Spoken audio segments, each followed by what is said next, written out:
File 23. The neighborhood that blinks.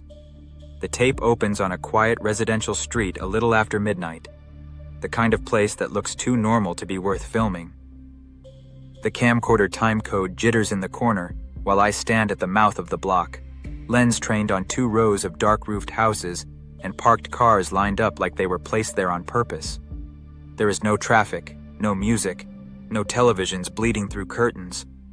Just a wind that barely moves and the low mechanical hiss of the camera trying to pull detail out of the dark. Then the porch light on the first house to my left goes out. Not a flicker, not a bulb dying. It just disappears so cleanly it feels edited. 3 seconds later, the house beside it follows, and then the next one, as if something invisible is moving down the street and closing each home like an eyelid. I start walking, slow at first, keeping the viewfinder centered as more lights vanish farther down the block. The exposure on the camera surges and hunts, trying to compensate, but it cannot find anything to grab. That is the first thing that feels wrong. Usually when a street goes dark, the sensor still catches shapes, edges, silhouettes. Here, wherever a house turns off, the darkness is heavier than the shadows around it. It is not underlit, it is absent. The home on the corner loses its upstairs windows, and suddenly the entire structure looks punched out of the world, like a black cutout where siding, brick, and glass should still be. I whisper that into the mic without meaning to. It's not dark. It's gone. Hearing my own voice makes the street feel even emptier. By the 4th house, I realize the sound is changing with each blink. The neighborhood should be full of small things. Power hum, distant air units, insects, maybe a dog collar rattling behind a fence. But every time one more home disappears, another layer of background noise drops with it, stripped out so neatly it feels like someone muting channels on a mixer.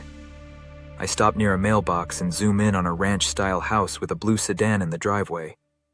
The porch bulb is still on, wind chimes still moving, curtains still visible in the front window. Then, in the middle of the zoom, the whole property closes. The bulb is gone. The car is gone. The tree in the yard is gone. So is the sound of the wind chime. What remains is a perfect black shape with edges too clean to belong tonight. Cross to the sidewalk and pan right, trying to catch the pattern. It is not random. The block is blinking inward from both ends, houses shutting one by one toward the center, like lids narrowing over an eye.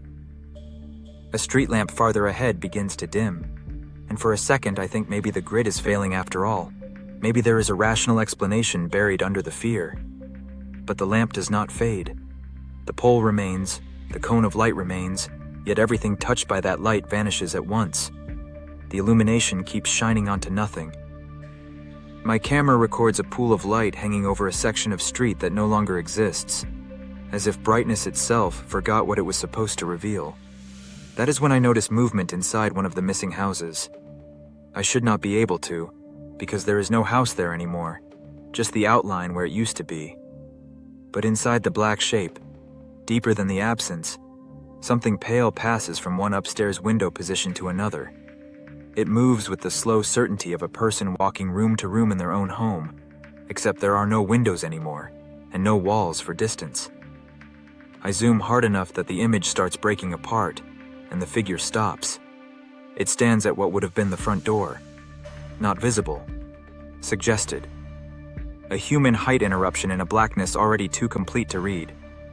Then the camera autofocus gives up and the silhouette is lost. I keep filming because backing away feels worse than advancing. My footsteps sound too loud now, the mic clipping lightly each time my shoes hit the pavement. The remaining houses at the center of the block are still lit, and that makes them look vulnerable, like teeth left exposed when everything around them has already been swallowed. One porch door opens halfway on the right. A woman calls out, but the camera only catches the first syllable before her voice cuts off.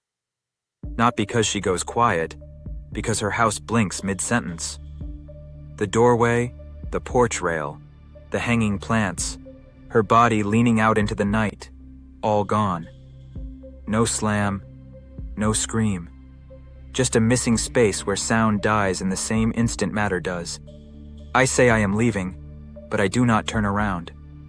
I think some primitive part of my brain understands that whatever is moving down this street should never be out of frame. The exposure on the camcorder begins to pulse in waves, blowing out the surviving homes and then crushing them into murk, unable to decide what kind of darkness it is facing. On playback, maybe it will look like a camera malfunction. Standing there, it looks like the machine is afraid. I pass a minivan with its driver's side door hanging open and point the lens inside. The interior light is still on. A phone lies on the seat. Keys in the cup holder. Then the car blinks too. Not the whole street, just the vehicle. The light remains for half a second inside the shape of something that is no longer there, then folds inward and vanishes. Only 3 houses remain now, all near the cul-de-sac at the end of the block. Every other lot is a row of black vertical wounds cut into the neighborhood.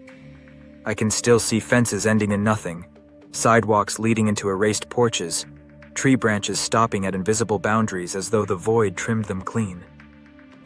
I start to hear a click at regular intervals under the camera hiss.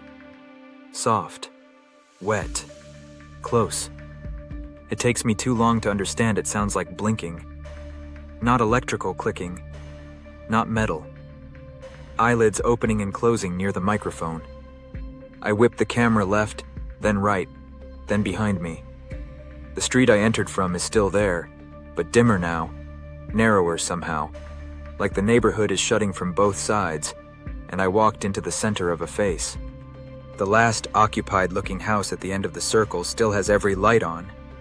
Kitchen, hallway, upstairs bedroom, garage window. It looks less like a home than a signal fire. I center it in frame and start toward it fast, almost jogging, because something in me believes that if I can reach a place that still exists, I can wait this out with other people. Halfway there, I see movement at every window, not residents. The same figure, over and over, standing in each room at once. Tall, pale-faced, or maybe just blank-faced, impossible to tell through the grain. One at the garage window, one in the upstairs hall, one in the kitchen, all of them watching the lens. The front door opens inward, invitingly slow, and the blinking sound under the audio grows louder. I do not go inside. I stop at the curb because the sidewalk ahead is wrong. The beam from my mounted light hits the concrete, and there is no texture in front of the house. No cracks, no pebbled surface, no grass seam.